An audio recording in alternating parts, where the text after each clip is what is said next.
Endnotes are easy enough to add and accumulate in a document.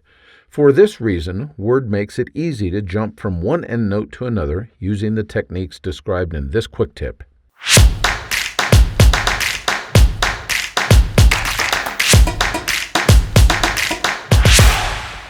If you are using EndNotes in your document, you may have a need to jump from one EndNote to another.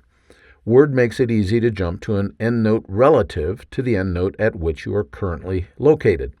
Start by pressing F5. That displays the Go To tab of the Find and Replace dialog box.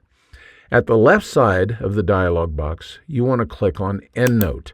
That tells Word that you want to work with your EndNotes in choosing what you go to. In the Enter EndNote number box, enter a plus or minus sign followed by the number of EndNotes that you want to actually jump. So, for instance, I can say +2.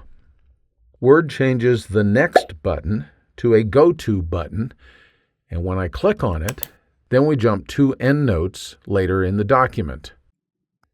I can move this a little bit, and you can see that what we did is we jumped down to this EndNote. When I'm done with the Find and Replace dialog box, all I have to do is press the Escape key, and I'm back to my regular document.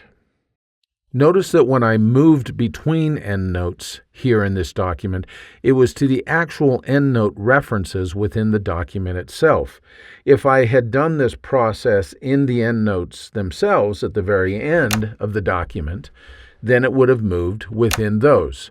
So now my insertion point is down within the actual EndNotes, and if I press F5 and EndNote is still selected, and it still shows that I want to jump by 2 EndNotes, now if I click Go To, notice that we moved a little bit further down within the actual EndNotes.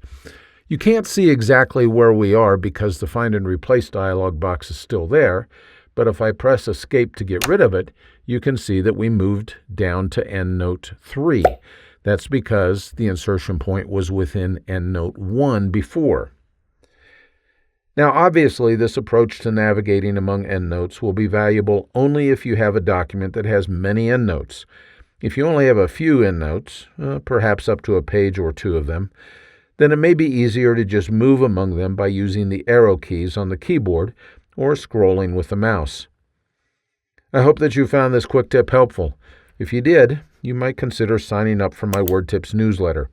Every weekly issue is free, and it includes great tips that you can put to work right away.